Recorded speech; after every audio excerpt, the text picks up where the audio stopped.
reading. On this episode, McReads, it's called Coraline in a Knot. And today we're going to be sharing our thoughts about Coraline and Boys Don't Knit.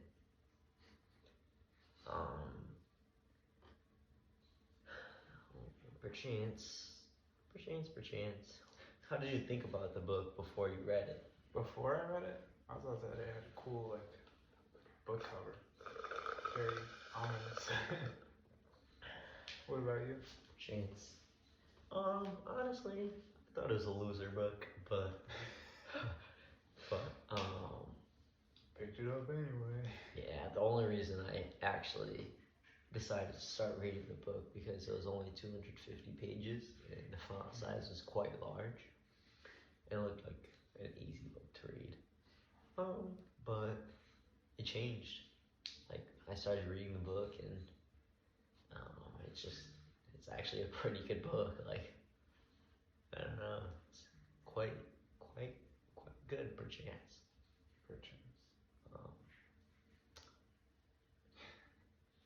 So tell me about the characters in the book, perchance. There is Coraline. Her parents. Yeah, in case you couldn't tell. God, what an idiot I am. Okay. Other mother, which isn't introduced until about halfway, or like a third through the book. And then her neighbors include Miss Forcible and Miss Spink, and the old man upstairs, and her dad. Perchance. And then later on, there are new characters introduced as the other versions of these characters, which are like the idealized versions in her mind, in Coraline's mind, but instead of normalized, they have button eyes. So how does that relate to the plot?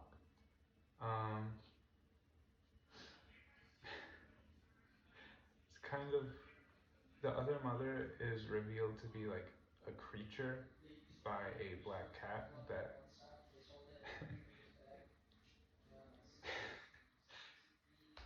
Okay, we had a power outage, so, anyways, continue what you were saying, Adam. There's also a black cat that is introduced as like unloving towards Coraline, and when she goes to the other place through the door in the drawing room, the black cat is there as well. Perchance we need to pay the bills. We're back. Again. Anyways, you were saying. And the black cat reveals that the other mother is like a creature that feasts off of other people's souls, and she lures children into this world by tempting them with what she thinks they want. And the cat also reveals that the other mother loves to play games. Perchance. So how does the games relate? Why is that important? The main conflict in Coraline is that when Coraline leaves the other mother, she finds that her parents are not in the house. And then she thinks nothing of it, that they're just like out for the day. And then the next day they're not there either. She begins to think something is up.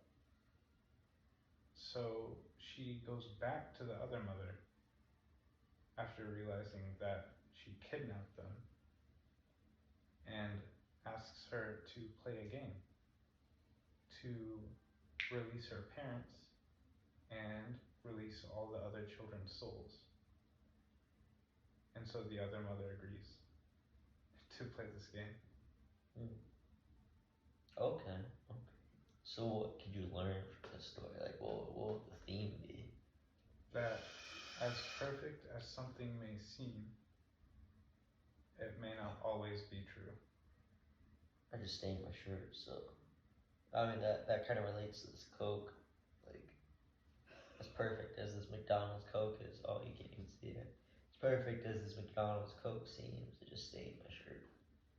You know, Always has a downside. perchance. Anyways, what's the symbolism and all that?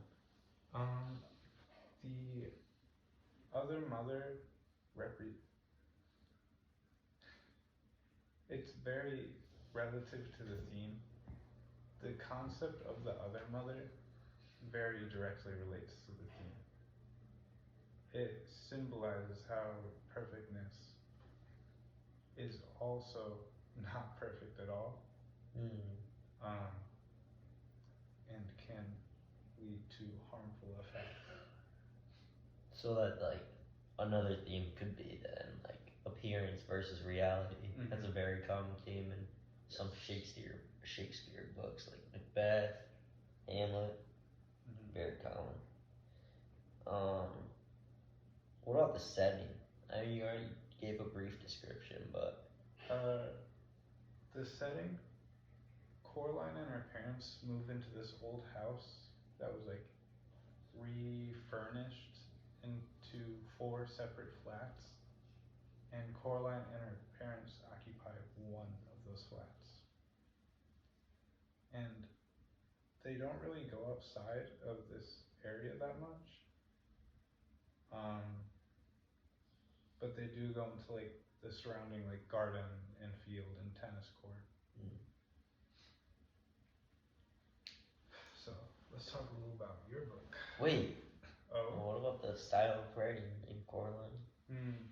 It's written in a third person point of view, but it also like relays information to the reader that seems like it would be something that Coraline thinks of.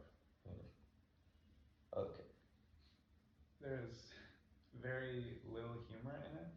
Oh gosh. I mean, it's supposed to be a kid's book, I've heard. Heard the movie was scary too.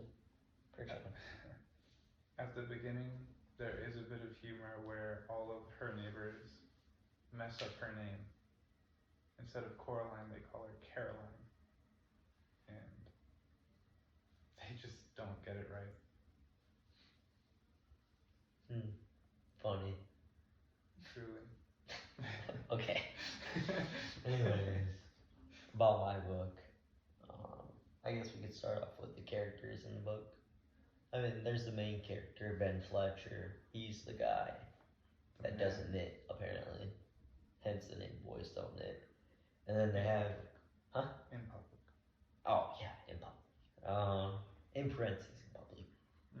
Don't forget that part. Couldn't. Anyways, there's Ben Fletcher.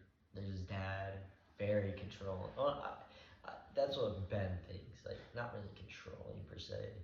It's just that, like, he has kind of high expectations, and like he's like really into like manly stuff, like, or like generic manly stuff, like cars. And he's an engineer, very handy guy. We have his mom. Well, not Ben's dad's mom, but Ben's mom. And then there's Ben's Ben's girl. She's very sportive. She's one of the few people that know about Ben's knitting hobby. It's pretty cool, honestly. Very sportive. Not much like modern girls, or at least the ones that I've come across. Anyways. Is that how you relate? Yeah, that's how I relate to Boys Don't Knit. Also, Ben's friends throughout the story aren't really good people. They make fun of his hobbies, and they become his bullies. If you had to use one word, how would you describe Ben's friends? Mischievous. They get him in trouble, actually. They get him in trouble at the beginning of the story. That kind of creates the entire plot of the story.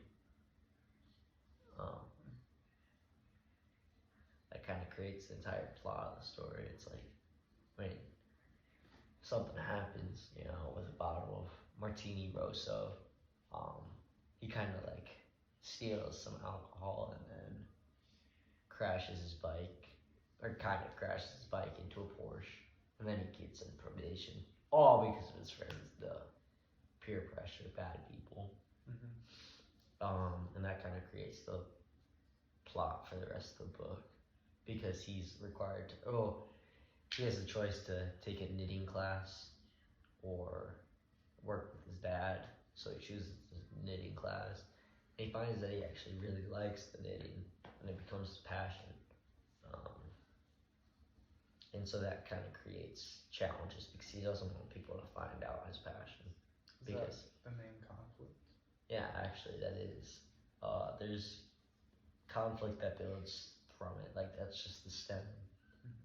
Like his boys, they just really, like, they find out about it, and they join the contest.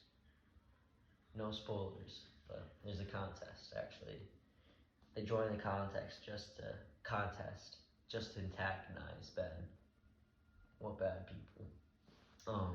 Anyways, I mean, I've learned from the book just to be yourself, you know, like nothing in harm's way to be yourself. Like how if Ben would have Ben does show him being himself throughout the book, but he's not loud and proud about it, you know. He should be loud and proud about his passion. Everybody should be. I think it's actually pretty symbolic, in a way. Like, he kind of breaks gender norms in the form of knitting, because I mean, usually boys don't knit, they say. In public. Yeah, I mean, they don't knit in public. So he breaks gender norms. That's just the symbolism of it all. Bro, what the Sigma? We just had a time skip arc. It's mad training going on. Setting, I mean, it's a small town in the United Kingdom, you know. Doesn't have a name. No, it doesn't have a name. It's just a small town, small city. It's pretty fitting for the plot, though. Perchance. And the style of writing, it's actually pretty unique. It doesn't write in chapters like almost every form of literature ever does. Instead, it has like journal dates. So, because it's in the POV of. Is this sort of like a diary? Yeah, it's like a diary, because the probation, he's supposed to write a diary. He already was writing in the diary before, but now he's required to, because probation. So it's kind of in the POV of his probation officer. So we're like his probation officers. Anyways, that's enough about my book. That's enough of me talking. Could you give me like a brief description of Coraline's author? Yes. Coraline's author is Neil Gaiman. He is British. More specifically, I think he's mainly German. He was German people are British? He's just like, his family's from there. Oh, I'm German. I thought I was British for a second. But he was born in 1960, and he began his writing career in 1985 at the age of 25. Dang. He has created a multitude of books that have won him numerous awards, including the Hugo Award and the Nebula Award. And Coraline is just one of those books. It's a poster child. It's a poster child, per se. It is, I believe, his most well-known book.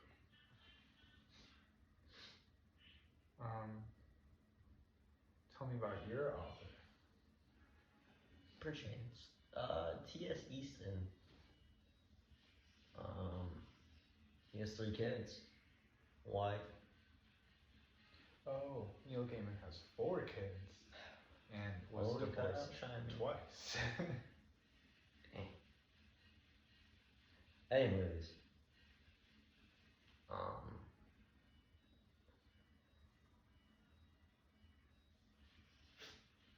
T.S. Easton. We're not sure what T.S. stands for. In modern times, it's really slang for a not derogatory, but an inappropriate term.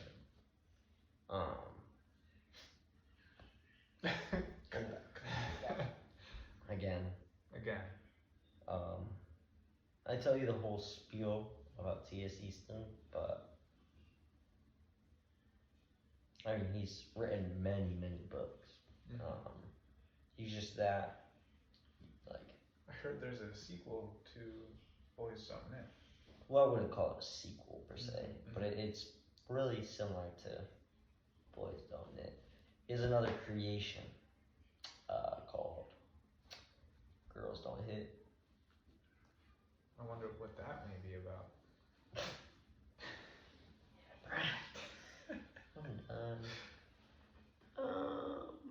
So, like, what would you say, like, question 5 is? No, look. I wonder how long goes like that. Oh, it's still recording. Oh, gosh. Okay. Anyways. So, perchance. Currently, Coraline still is a very well-known book and is read and by... movie. And movie. There was a movie adaptation that... Great movie, by the way. Superb. Okay, so we're glazing. Anyways. That is an incredibly popular film created by Tim Burton. And although it doesn't follow exactly the story, it follows pretty closely. Perchance. But that movie has been a huge influence on media and people in general that have seen it. People started wearing raincoats because of it. That they did. Actually, I'm not sure if that's a proven fact. I also am not sure. But it is very, like... God, what an idiot.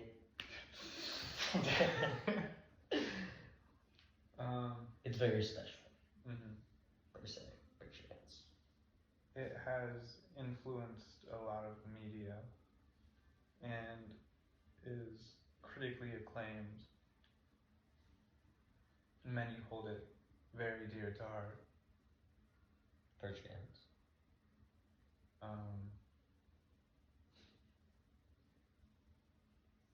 What else? I think you're good. I would like to say I relate to my book a lot. Well, I wouldn't say a lot, because I don't knit, you know. But I think it's really cool how Ben Fletcher breaks like gender norms, because he's a 17-year-old boy. I forgot to say that earlier, but he's 17 years old. I'm 18, you know. So his story kind of like really relates to me in a way, because there are gender norms in our society. Sometimes I feel like I shouldn't be doing something because it's for girls, so to speak. It's not manly. Yeah, per se. Perchance. So it really like corresponds with me. It really made it easy to read the book. Just made it an enjoyable experience. Also, T.S. Easton is a very funny writer. I would really recommend this book, by the way. I would rate it. I mean, I don't read much books. I'm not a good reader. I do own a podcast, actually, called McReads. But I'm not a good reader. I do like Macbeth and Hamlet, though. Very great. Yeah, very great pieces. Julius Caesar? Ever heard of that? I hope so. But I would rate the book, I would say 8.8 out of 10. I would really recommend it. What about you? Coraline has been a very influential book on me. Because the first time that I heard mention was when my sister made me watch the movie when I was young, and I thought it was a great movie. I give it my right hand, and you have to. What does that even mean? You have to read the book to understand that. Your right hand, bro. What? All right. Do you want to know what that means? No, I don't care. Okay. Well, you just gotta know. I give him my right hand. I give boys don't knit my right hand. Okay. Rack. It's actually the end of the podcast. He gave it his right hand. You heard that.